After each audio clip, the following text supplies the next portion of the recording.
escuche con atención el informe que entregó un reportero de guerra.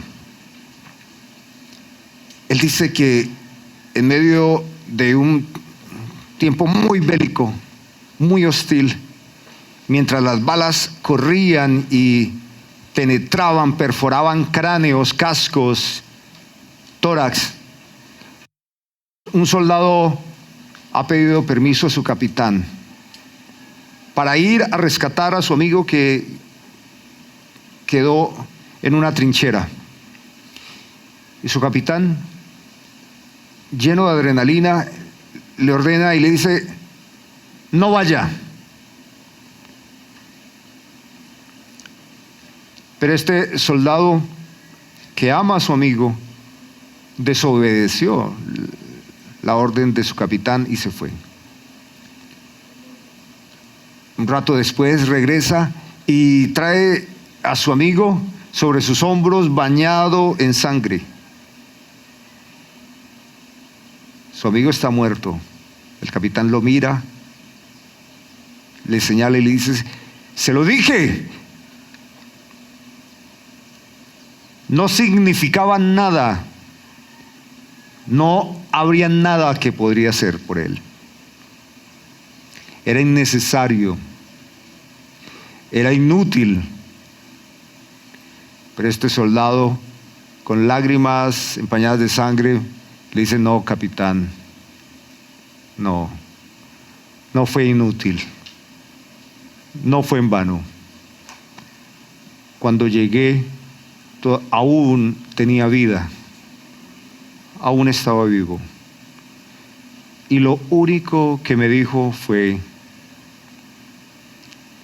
sabía que vendrías. Fíjese lo que nos dice Santiago, capítulo 5, versículo 19. Hermanos, si alguno de entre vosotros se ha extraviado de la verdad y alguno le hace volver, sepa que el que le haga volver al pecador del error de su camino, salvará de muerte un alma y cubrirá multitud de pecados. Una de las evidencias de que hemos sido transformados, de que el Espíritu Santo nos ha regenerado, de que somos de Cristo, es que nuestro corazón se hace más sensible por el pecador, sensible por aquel que hace distancia del Señor, que desprecia al Señor. Pero debemos tener en cuenta que Santiago habla de alguien que dentro de la comunidad se ha extraviado. Y hay muchas razones por las cuales una persona puede extraviarse de su comunidad. Una muy común es que su iglesia local no tenga un programa de estudio bíblico que atienda a las necesidades espirituales de la comunidad. La fe viene por el oír y el oír de la palabra. Así que podemos cantar al Señor, podemos levantar nuestras manos, arrodillarnos, podemos quebrar nuestro corazón y podemos tener experiencias muy bonitas en el culto que son muy privadas, muy subjetivas, pero hay algo que es objetivo y fundamental, y es que la iglesia local tenga un programa de educación cristiana, que la predicación sea bíblica y que construya en toda esa arquitectura de pensamiento del creyente fundamentos bíblicos, los fundamentos bíblicos. Cuando todo en nuestra vida se derrumba, cuando las cosas son difíciles, cuando el caos nos arrincona, es el fundamento de la palabra de Dios el que nos sostiene. ¿Recuerda que Jesús lo dijo? Él dijo: si ustedes oyen mis palabras y las obedecen, yo les voy a comparar a un hombre sabio que edificó su casa sobre la roca. Y dice que para esa persona sabia y obediente que edificó sobre el fundamento que es Cristo, hubo de todo, le pasó de todo, tormentas, olas que golpearon fuertemente, pero dice, pero se sostuvo, porque su fundamento era sobre la roca. No así el necio que edificó sobre la arena. Santiago inicia su carta hablándonos de diferentes necesidades. Hermanos, tened por sumo gozo cuando os halléis en diversas pruebas. Es una de las primeras exhortaciones que hace Santiago. Pero las diversas pruebas, el dolor, la aflicción, el agotamiento puede hacer que un creyente se debilite y que se desentienda de sus hábitos espirituales, de su congregación local y se vaya enfriando en su fe. He conocido creyentes de muchos años que después de más de 20 o 30 años de fe y de muchas batallas están sentados en una cantina, en una taberna, llorando, deprimidos, como alguien que ha dado un paso al costado, como alguien que ha mirado atrás. Sí, hay creyentes, hay cristianos, hay hijos de Dios que se han agotado, que se han cansado, que han pasado experiencias muy difíciles. Y Santiago dice, tienes que ver esto de una manera diferente, como le dice Dios a Jeremías cuando él está deprimido. Le dice Jeremías, si entresacares lo precioso de lo vil, serás como mi boca. Pero Jeremías, conviértete, que ellos se conviertan a ti y tú no te conviertas a ellos. Entonces te pondré sobre esta ciudad como un muro fortificado de bronce. Jeremías, pelearán contra ti, pero no te vencerán, porque yo estoy contigo para guardarte y para defenderte. Y firma Dios, dice Jehová. Pero nos podemos agotar, nos podemos cansar. Y luego él dice que es necesario que el creyente considere que la paciencia como un fruto que se desarrolla es fundamental en la vida cristiana. Y estos creyentes a los que le escribe Santiago, sufridos. Y sigue hablando Santiago de la necesidad de enfocar nuestra mente, nuestros pensamientos y anhelar la sabiduría de Dios. Anhelarla porque, como dice Salomón en su segundo capítulo, la sabiduría del Señor es como un escudo que nos protege. Y dice, pídala al Señor. Dios quiere darle sabiduría porque el camino puede ser largo y difícil. Pídala, convencido de que Dios existe y que Él es galardonador de los que le buscan. Santiago habla de soportar las pruebas. Y habla Santiago incluso de soportar y de lidiar con que a veces se den distancias en la congregación, como preferencias, conflictos internos que pueden como menoscabar el afecto fraternal no fingido, deteriorarlo.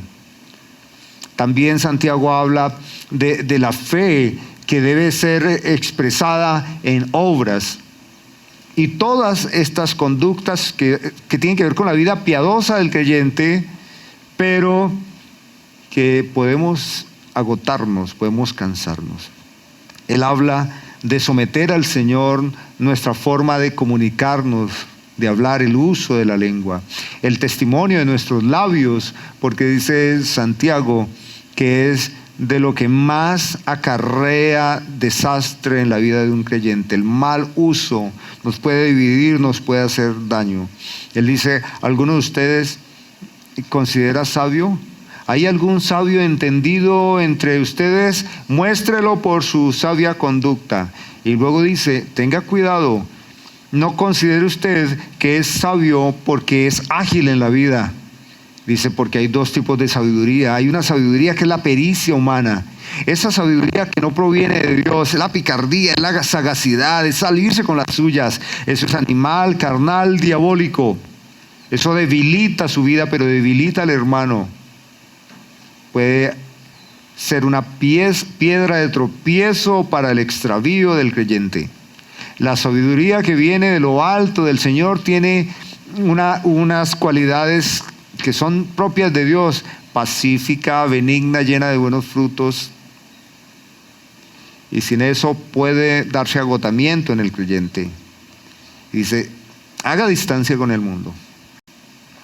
Reconózcase como hijo de Dios, como una hija de Dios. Haga distancia con el mundo. Almas incrédulas o adúlteras, dice Santiago. ¿No sabéis que la amistad con el mundo es enemistad con Dios?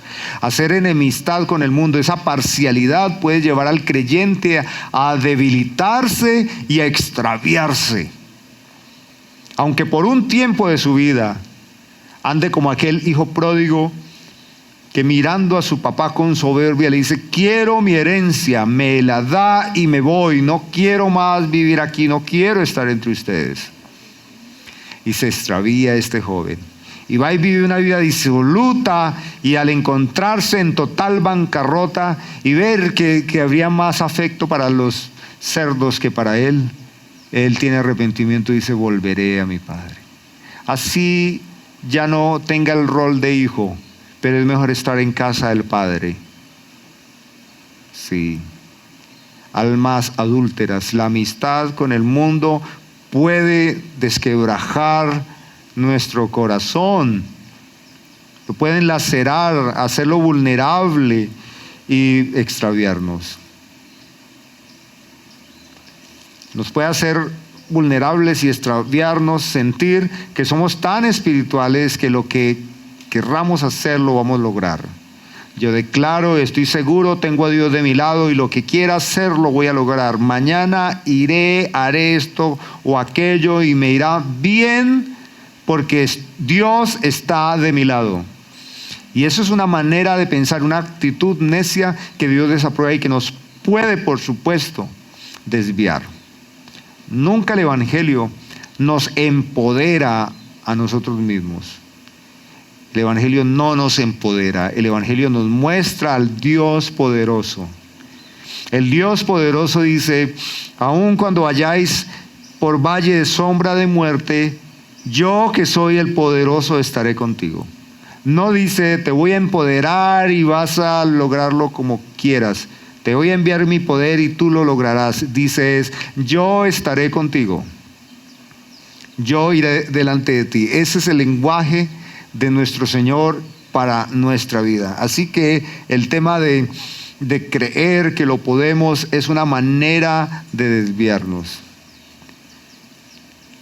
La impaciencia, la ansiedad, la turbación de la mente, del corazón, nos puede desviar. Todos los días podemos escuchar una oferta y nuestras emociones nos pueden engañar. Por esa razón es fundamental que atendamos al consejo bíblico. Si alguno entre vosotros se ha extraviado de la verdad, alguien que es parte de la comunidad, alguien que ha gustado del Evangelio, alguien que ha experimentado el favor de Dios, que ha hecho parte de una comunidad local, pero se ha extraviado de la verdad. Pablo habla de todo viento de doctrina, de los estratagemas o las patrañas del error, las mentiras de Satanás que suenan incluso espirituales. ¿Es posible que un creyente se extravíe de la verdad? Claro que sí, es posible. ¿Es posible que un creyente pierda su salvación? Por supuesto que no. Porque ha sido sellado en Cristo Jesús por el Espíritu Santo. Dice Pablo en la primera carta, en Efesios, en el primer capítulo, que hemos sido sellados con el Espíritu Santo para el día de la redención.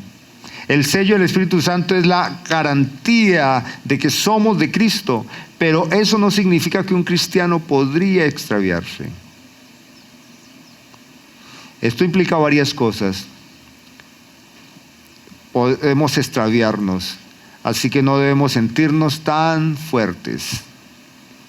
Podemos fracasar en algún momento y eso puede afectarnos gravemente. Alguien podría sentir que es seguro, pues el Señor dice: si así lo considera, tenga cuidado, podría resbalar, podría caer. Bueno, pero otra cosa, y es la otra parte de la comunidad. Si nos congregamos, seamos familia espiritual. En la religión tradicional, la gente va a la misa, participa de la Eucaristía y salen como hormigas, todos a diferente lugar. No hay un interés, no hay un valor por el otro, pero en el cuerpo de Cristo no debe ser así, sino que debemos mirar a los ojos al hermano y debemos preguntarnos si acaso el hermano está viviendo alguna situación de debilidad, algo en lo que yo puedo servir. ¿Puedo servirte en algo, hermanos? ¿Puedo orar por ti? No pensemos que todo está bien. Siempre hay alguien pasando una prueba o un abatimiento o estar al borde de una caída. Alguien se ha extraviado de la verdad. ¿Cuál verdad? Jesucristo. Que no nos digan que la verdad es relativa. Eso lo dice Satanás. Esa es la afirmación diabólica de Satanás.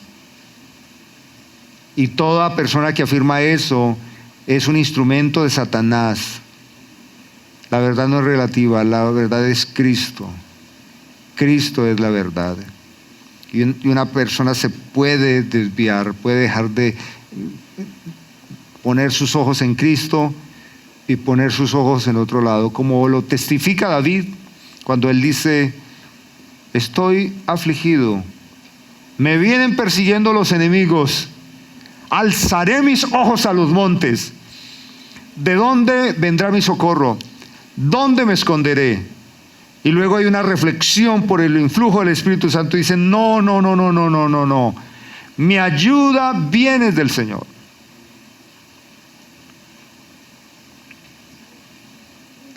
Pero dice Santiago que el cuerpo de Cristo no solo se congrega, sino que existe con el otro. Procura el cuidado del hermano.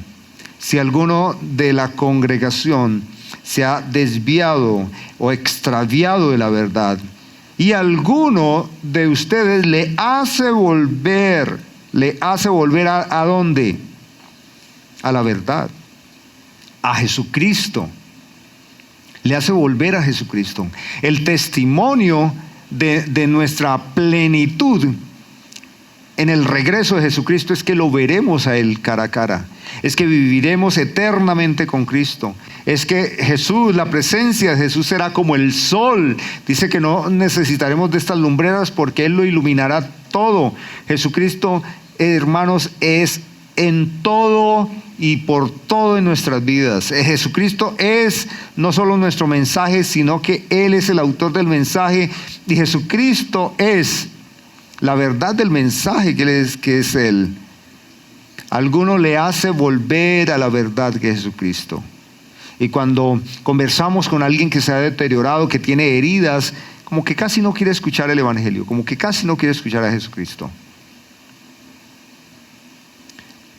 Lo que dejó las estrategias de mercado en la iglesia evangélica, lo que dejó los inventos de multinivel, de abrir células, de abrir grupos y poner a gente a repetir palabras y animar el ego de ser superlíderes y animarles a eso, y deterioró lo que debía ser un evangelio limpio, claro, y una conversión genuina, que dejó un montón de gente herida, que dice: yo conocí el evangelio, fui líder mucho tiempo, tenía mis 12, tenía mis 120, y esas personas odian la iglesia local. Dicen: no me congrego en esas iglesias, lo conozco. Desde aquí quisiera decirle que lo que conoció fue una imagen distorsionada del evangelio y de la iglesia local. ¿Pero qué nos ha quedado de la iglesia local? Una cantidad de personas heridas que nos juzgan como una falsificación del verdadero evangelio. A todos ellos hay que ir y mostrarles a Jesucristo, volverles a la verdad. Debe haber un interés en cada uno de ustedes y en mí de poder conversarles y mostrarles el evangelio. Esa es una artimaña de Satanás. Una artimaña de Satanás sería que la gente nunca escuche el evangelio. Pero otra más poderosa, Satanás, es que escuchen un evangelio distorsionado para que desprecien a Cristo y desprecien la novia del Cordero, que es la iglesia. Y por lo tanto, Santiago dice que hay una responsabilidad de la iglesia local y es procurar ayudarle a volver a la verdad. Y dice Santiago, sepa que el que haga volver al pecador, ¿de dónde? Del error. Y lo digo con toda claridad, el error es una mala comprensión de Cristo, del evangelio de la iglesia, y también un error puede ser una congregación local donde se estén afiliando, que es una cueva de serpiente, de víboras, porque es mentira, son lugares engañosos. Hace años, una señora a punto de morir vino aquí a la congregación y dijo, mire pastor, yo he venido ya por puro descarte. Así que hablamos un rato y ella me dice, en mi condición de tantas enfermedades y de tragedias, yo fui a todo lado. Fui al sacerdote de tal curia, de tal lugar. Y él me dio una lista de oraciones y de velas encendidas para las oraciones. Eso no me funcionó. A las 3 de la mañana me despertaba y sentía que me picaba todo el cuerpo, sentía voces y como espíritus y no podía dormir y mucho dolor. Así que me dijeron, vaya a la iglesia Filadelfia. Y fui. Y el pastor me dio unos tarritos con agua que dijo que trajo de Israel. Que esas agüitas ungidas las compré. Y no me funcionó. Me seguía despertando a las 3 de la mañana.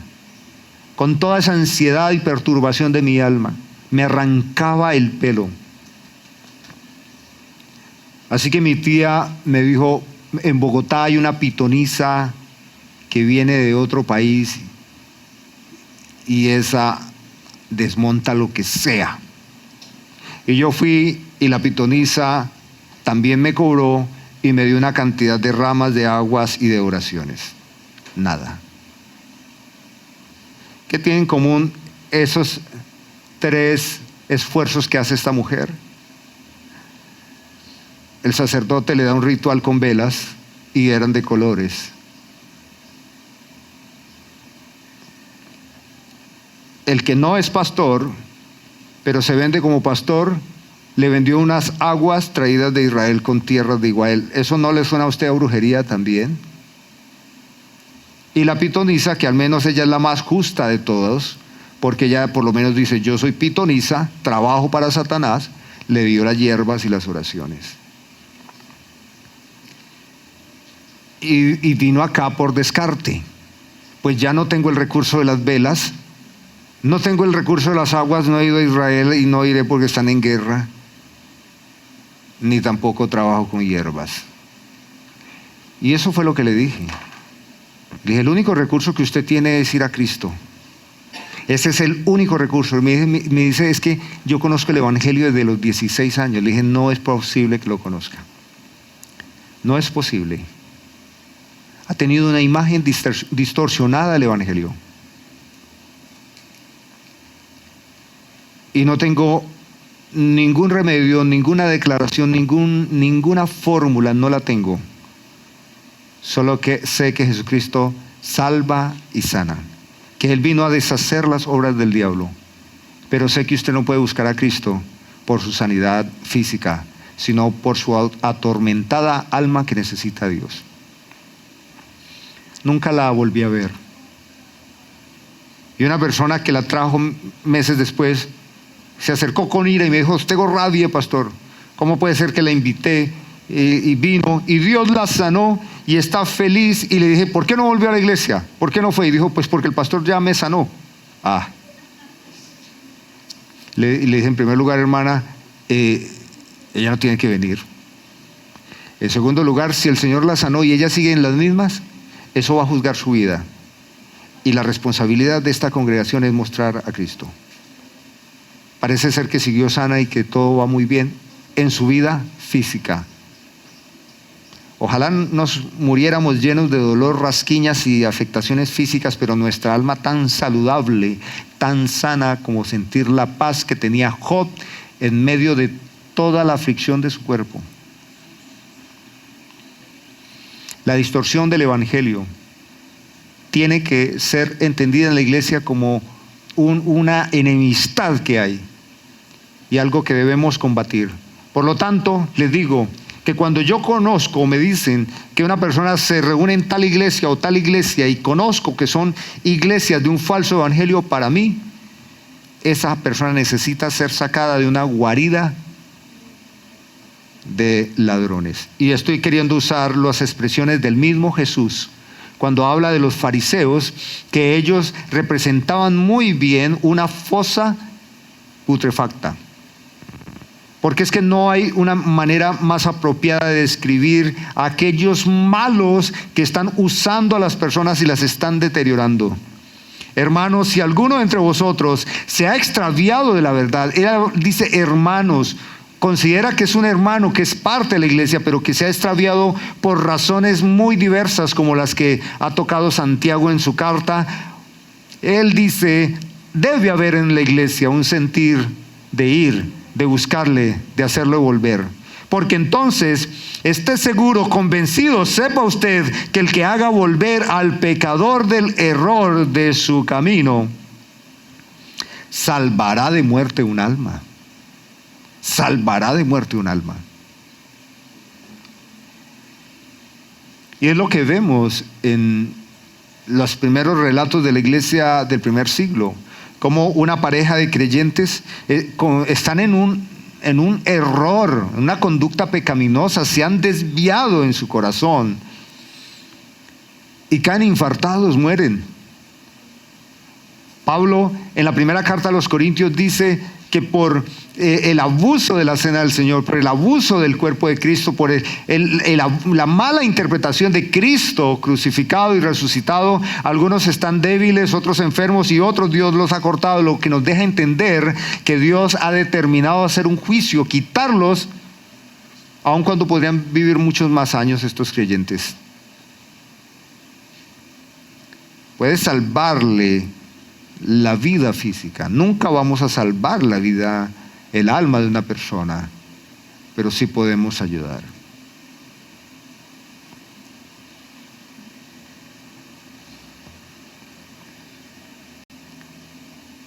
Lo vamos a ver a lo largo de nuestra vida cristiana. Con dolor, creyentes que se desvían del camino y sufren mucho. Eso lo vamos a ver. Pero que no lo tengamos que ver en usted, que usted no lo tenga que ver en mí.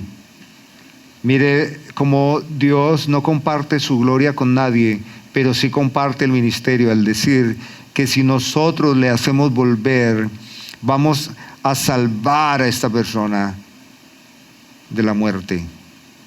Y que entonces Dios va a cubrir multitud de pecados. Esto de cubrir no es esconder, es perdonar, es restaurar. El fin de una persona que se ha desviado, de un creyente, el fin es volver al camino, volver a su iglesia local, integrarle en la iglesia local y que pueda vivir el resto de su vida para la gloria de Dios. Ese debe ser el fin. Por eso la iglesia local es importante. La iglesia local es muy importante. Cada uno de nosotros. Nunca debemos ser como la religión tradicional. Sale del culto y se va. No, mire a los ojos al hermano. Pregúntele, ¿hay algo por lo cual podemos orar? Quisiera que hablemos un ratico. No tenga afán de irse. Converse un poquito. Y usted se va a sorprender que alguno le va a contar un testimonio, otro se puede quebrantar, otro va a pedirle ayuda. Y usted va a ser un instrumento de Dios. Cada uno de nosotros tenemos un ministerio. A cada uno de nosotros se nos ha dado un don de Dios, una gracia para que podamos operar, podemos edificarnos mutuamente. Es hermoso saber que Dios nos puede usar, le puede usar a usted y me puede usar a mí en la restauración de alguien que se ha desviado.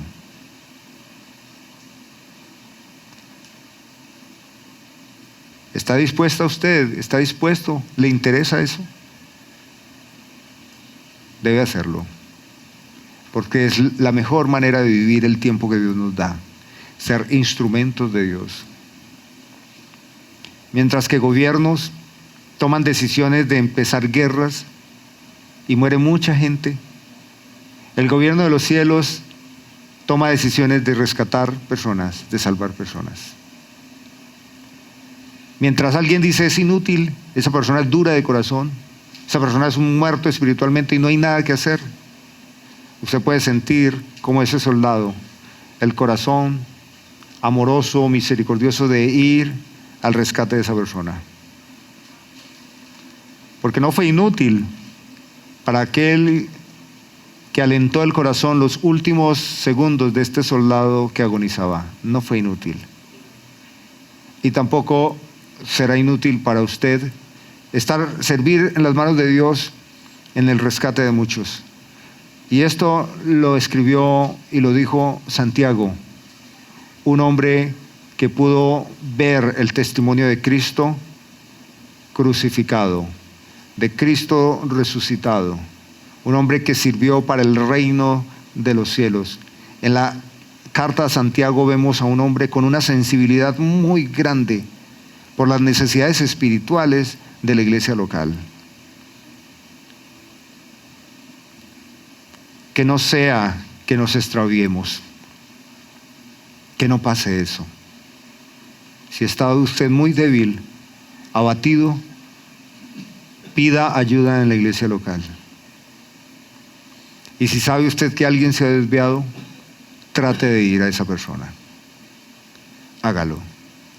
Usted dice, no me escucha, no le interesa.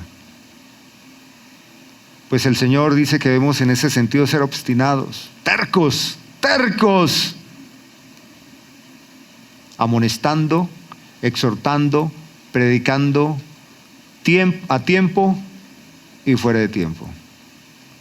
Por eso, aunque podamos sonar imprudentes o incómodos, es mejor que las personas consideran que nosotros somos así, que les interrumpimos de su desviado camino y no que los dejemos así. Hágalo. Si conoce a alguien que se ha desviado, esta semana ore por él y busque la manera de guiarle al camino de Jesucristo. Lo que el Señor dice es que Dios va a obrar a través de su vida, como salvando a ese soldado y como limpiándole de todos sus pecados. No encuentro, hermanos, mayor privilegio que servir en el reino de los cielos, predicar el evangelio. No encuentro, hermanos, que haya algo mejor. De hecho, el Señor Jesucristo dice que es la manera más piadosa y más hábil de vivir. Él dice que eso es hacer tesoros en el cielo. Vivir para los propósitos de Dios. Y Jesús vino a esto, salvar y a sanar lo que se ha perdido. Que su vida, hermanos, que su tiempo, que sus afectos siempre enfoquen en eso. ¿Cómo puedo ayudar a que este hijo pródigo? ¿Cómo puedo ayudar a que este hermano que se ha endurecido, que se ha irritado, que ha despreciado a la iglesia, mire a Cristo? No tanto la iglesia local. Si puede ver el rostro de Cristo, volverá a su iglesia local. Pero usted no tenga por sentado que si una persona se congrega en una iglesia, es que está bien. No. Y menos en esas sinagogas de Satanás que hay en todo lado del mundo y en esta ciudad. Precioso Padre, quiero agradecerte mucho, porque en este tiempo que nos has permitido escuchar a Santiago y ser exhortados, alentados, edificados, formados por esta hermosa carta, muchas cosas han cambiado en nuestro corazón y han cambiado para bien. Otras están ahí como en remojo, como cuando es una prenda blanca pero tiene una mancha y entonces Tu palabra está haciendo el efecto de ir purificando y limpiando. Señor, creo que mi corazón es más sensible ahora que antes. Pero oro por toda tu iglesia, Señor. El Evangelio de Jesucristo es el Evangelio que lleva al hombre a la vida eterna. Y dio inicio con 12 hombres, personas de diferente contexto, pero con una realidad interna diferente. Hombres, mujeres transformados por ti, Señor. ¿Qué haremos el resto de nuestras vidas?